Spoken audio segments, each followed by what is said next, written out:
Pernahkah kita terpikir manusia tercipta dari tetes air hina? Manusia tercipta dari seonggok tanah.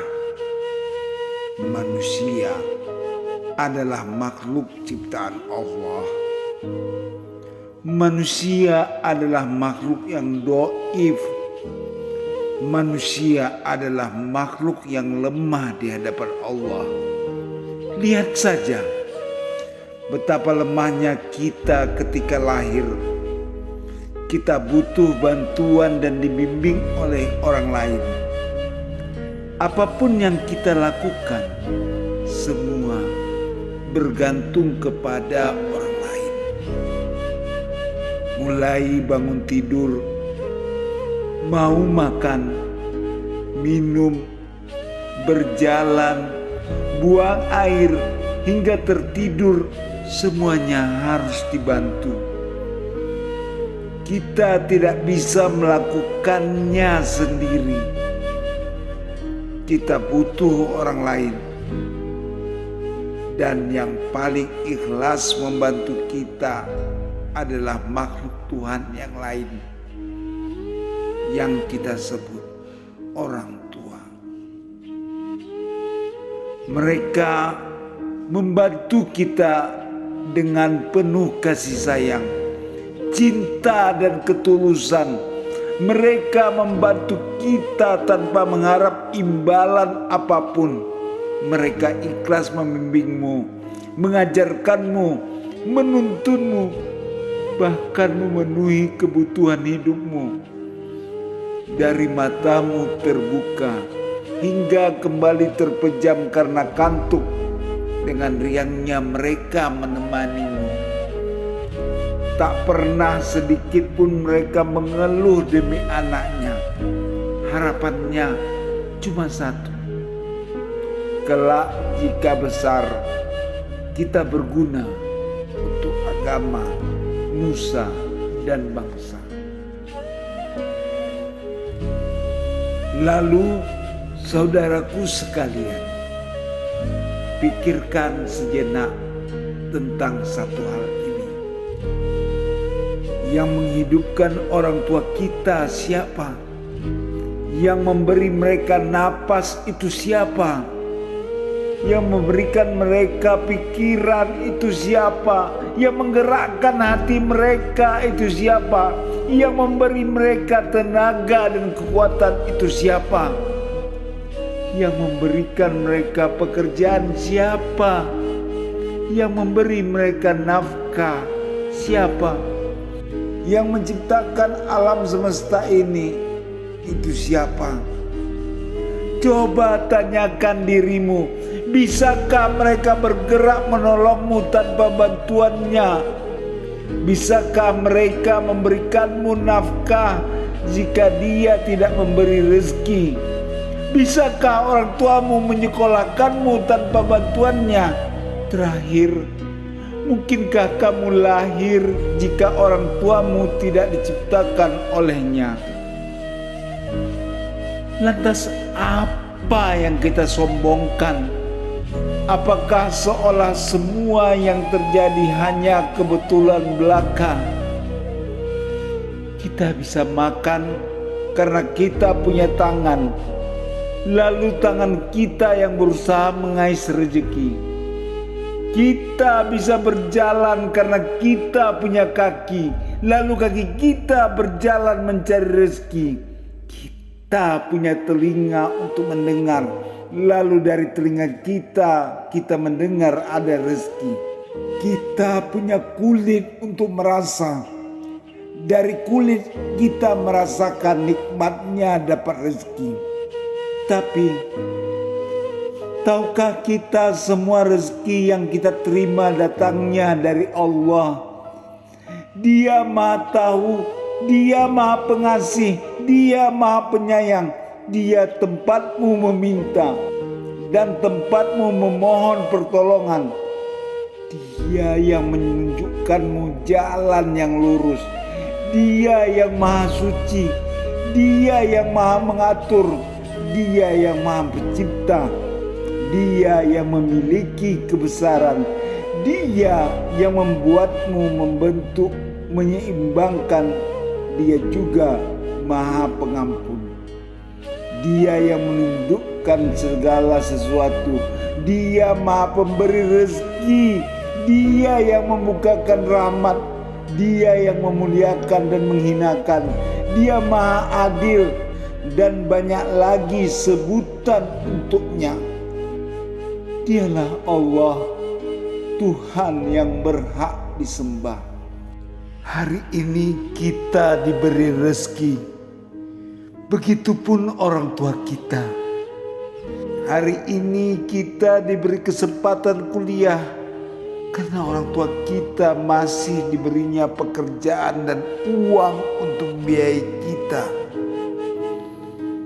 Hari ini apa yang kita minta selalu ada, karena semua keinginan kita disediakannya. Hari ini kita masih makan karena Allah cukupkan makan kita.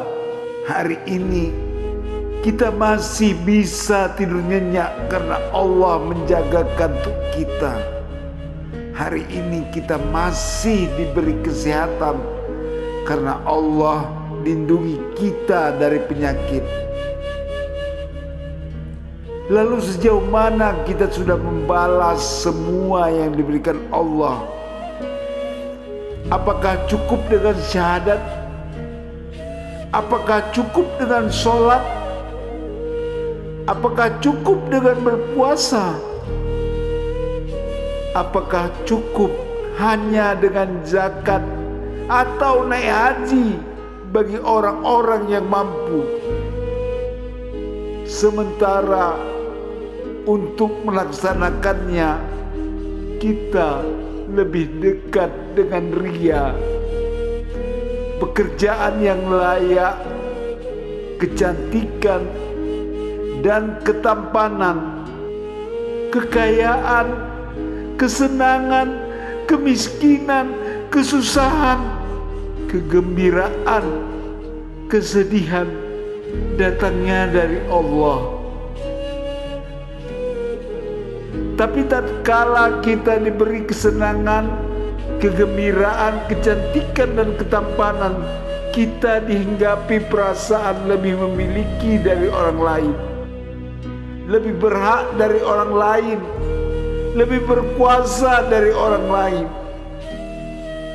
Padahal semua yang Allah berikan agar kamu semakin rajin ibadah, semakin rajin berzikir mengingat Allah, semakin bisa menggunakan harta di jalan Allah, membantu saudara-saudara kita yang sedang ditimpa kesusahan. Intinya, agar kamu semakin yakin akan kebesaran Allah dan berterima kasih kepadanya. Ini ujian, kawan. Ujian kesenangan. Mampukah kita tetap dekat dengan Allah tatkala semua kebutuhan kita dicukupkannya? Tapi ternyata kita banyak yang gagal melalui tahap ini. Kita sering gagal dalam mengartikan nikmat Allah. Kita berpoya-poya, kita bantu orang lain, tapi kita tunjukkan kedermawan kita dengan maksud agar dipuji. Kita tunjukkan kebaikan kita nikmati kemewahan yang kita dapatkan dengan melupakan Allah. Bahkan disadari atau tidak, kita telah melakukan kekufuran dan mengingkari segalanya dari Allah. Begitu juga tatkala kita dihampiri kesedihan, kesusahan, kemiskinan, kita selalu merasa seolah-olah sedang sendiri. Allah tidak melihat kita, Allah tidak bersama kita, bahkan kita beranggapan Allah sedang menghukum kita, padahal Allah sedang menguji kita dengan kesusahan. Apakah kita masih ingat Allah di saat kita susah? Apakah kita masih mengadukan perihal kita kepada Allah di saat kita sedih? Apakah kita masih rajin ibadah meski kita miskin? Apakah kita rajin berbuat kebaikan meski sedang dihimpit ekonomi yang lemah? Jika yang terjadi kamu semakin jauh dengan Allah, maka jadilah kamu orang yang merugi dunia akhirat. Kamu tidak mendapatkan apa-apa. Kamu lalai karena kesusahanmu. Kamu lupa karena kesedihanmu. Dan kamu mengabaikan segalanya karena kau disibukkan untuk mencari rezeki. Saudaraku, berhentilah sejenak. Renungi sejenak, kita tergolong orang yang mana. Tetapi dimanapun posisi dan kedudukan kita, kita tetaplah hamba yang membutuhkan kehadiran Allah. Kita butuh nasihat, kita butuh pikiran yang jernih, kita butuh strategi, kita butuh agama, kita butuh iman, dan kita butuh semuanya yang hanya bisa diberikan oleh Allah. Berterima kasihlah kepada Allah. Jikapun kau merasa telah berjalan di jalan Allah, berterima kasihlah kepada Allah atas rezeki dan kenikmatan yang kau terima. Jika kau merasa lupa, segera mengingatnya. Berterima kasihlah kepada Allah meski kau dilanda kefakiran, kesusahan dan kesedihan. Jika kau jauh, mendekatlah kepada Allah. Jika kau dekat dengannya, lebih dekatlah lagi kepada Allah. Karena apapun posisi kita, bagaimanapun keadaan kita, kita masih butuh Allah.